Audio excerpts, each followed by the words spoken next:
So the first thing I see when I see this is I've got this subtraction right there, and I don't want subtraction in there.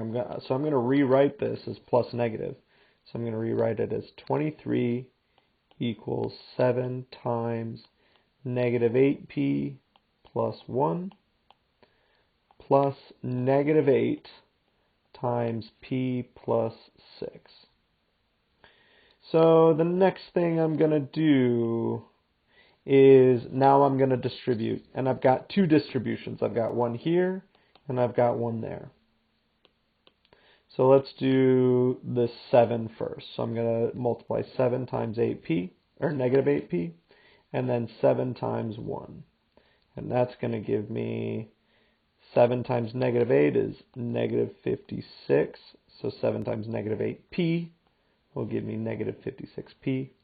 And then 7 times 1 gives me 7. Plus, now I got to distribute again. So negative 8 times p, and then negative 8 times 6. So negative 8 times p gives me negative 8p. And negative 8 times 6 gives me negative 48. And that still is going to equal 23. So my next step is to combine my like terms. So I've got like terms with my p's. So negative 56 and negative 8. If I have negative 56 of something and I subtract 8 more, or I go 8 more in the negative, that's going to give me negative 64p. And then my second set of like terms is this 7 and negative 48. So positive 7 and negative 48.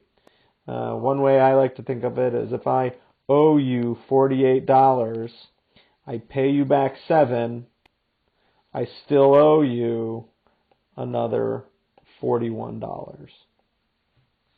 And that's going to equal 23. So my next step is I want to get rid of this negative 41 there. So the opposite of negative 41 is to add 41. So I'm going to add 41 to both sides.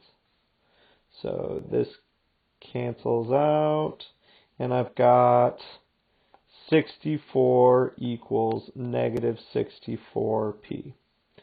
So my next step is going to be to divide by negative 64. And what I do to one side, I do to the other. So negative 64 divided by negative 64 gives me 1p. And then 64 divided by, this should be negative 64, also gives me negative 1. So my final answer is negative 1 equals p.